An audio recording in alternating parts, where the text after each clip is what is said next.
ఒకరోజు ఒక వ్యక్తి డాక్టర్ గారి దగ్గరికి వెళ్ళి, డాక్టర్ గారు, నా జీవితంలో సంతోషం లేదు, ఆనందం లేదండి, కారణం నాకు అర్థం కావట్లేదు, దయచేసి నన్ను పరిశీలన చేసి పరీక్షించి ఎందుకు ఆనందంగా హ్యాపీగా ఉండలేకపోతే నాకు తెలియచేయండి ప్లీజ్ బ్రతిమలాడాడు.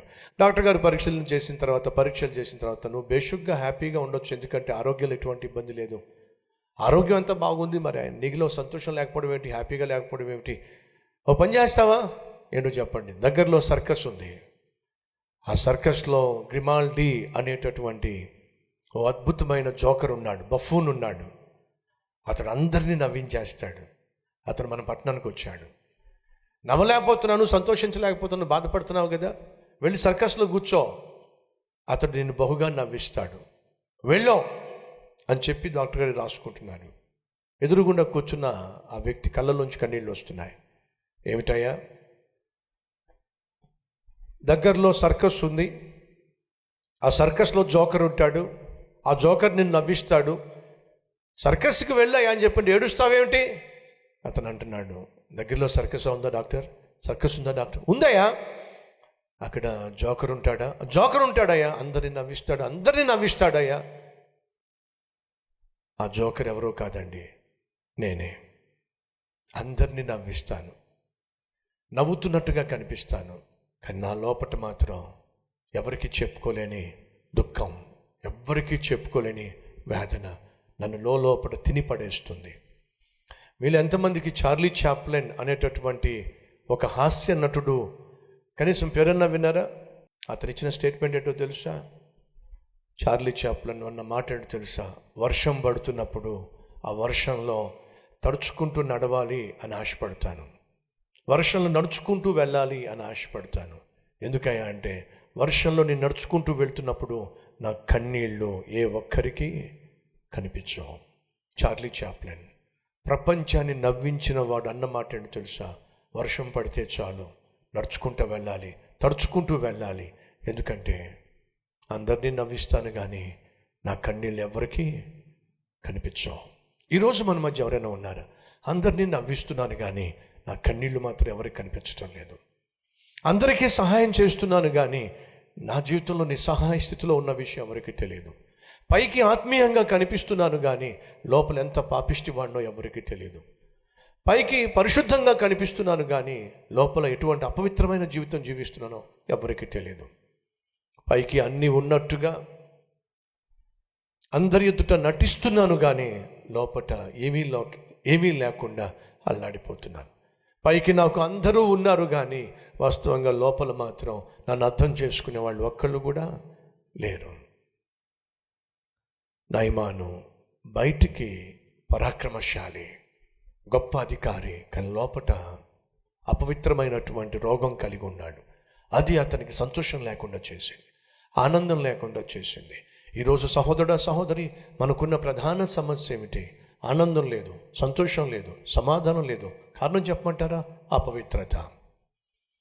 ఈరోజు నీ జీవితంలో ఉన్న అపవిత్రత, చేస్తున్న తప్పులు, చేస్తున్న పాపాలే నిన్ను మిజరబుల్గా మార్చేసినాయి, సారోఫుల్గా మార్చేసినాయి, ఆనందం లేకుండా చేసేసినాయి, ఆత్మీయత లేకుండా చేసేసినాయి, ఆప్యాయతను పంచలేకుండా చేసేసినాయి.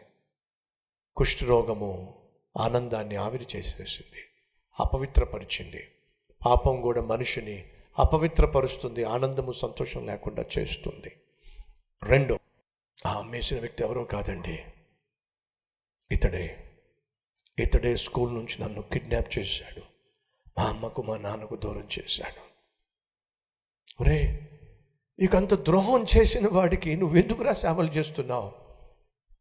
మా అమ్మ చిన్నప్పటి నుంచి నాకు ఒక పాఠం నేర్పించింది.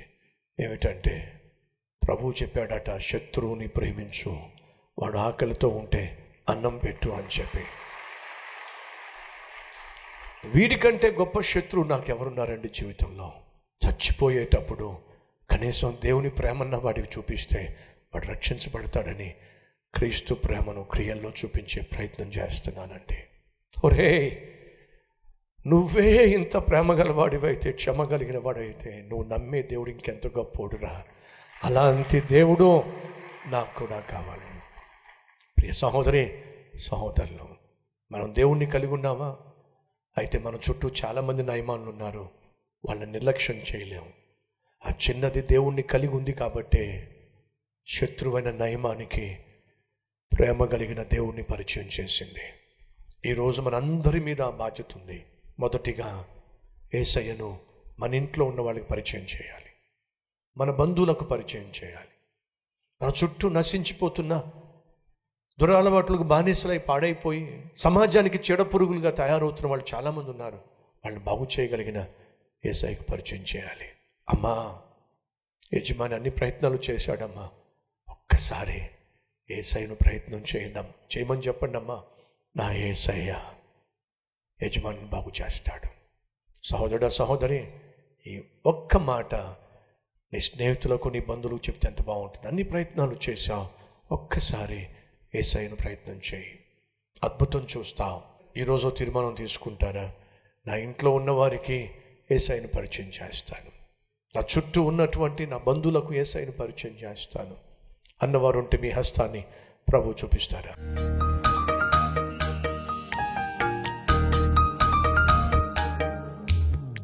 మహాపరిశుద్ధుడు అయిన ప్రేమ కలిగిన తండ్రి, బహుశ్రేష్టమైన సందేశం ద్వారా మమ్మల్ని దర్శించావు నాయన. ఒకవైపు పాపము అపవిత్రపరుస్తుంది, పాపము ఆరోగ్యాన్ని పాడు చేస్తుంది, పాపము అందరినీ దూరం చేస్తుంది, పాపము అంతం చేసి పడేస్తుంది. ఈ వాస్తవాన్ని గుర్తించిన చిన్నదే సవాలుతో కూడిన తీర్మానం తీసుకుంది. యెహోవాను గర్విష్ఠ అయినటువంటి దుర్మార్గుడైనటువంటి నయమానుకు పరిచయం చేయాలి.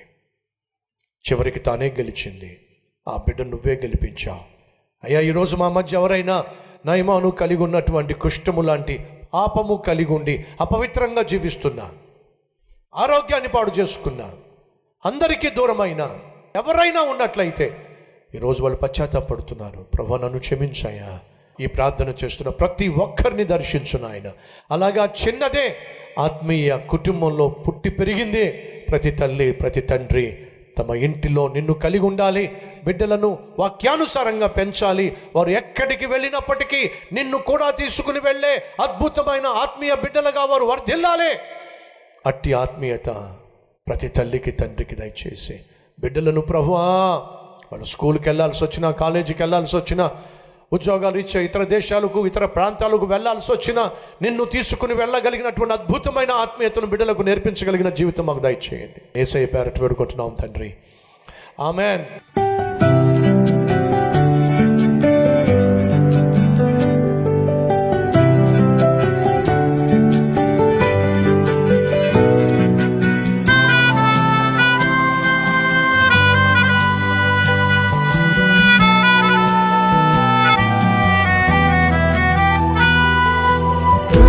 డైలీ డివోషన్ మీకు ఆశీర్వాదకరంగా ఉంటే 10 మందికి షేర్ చేయండి, లైక్ చేయండి, ఒక కామెంట్ పెట్టండి.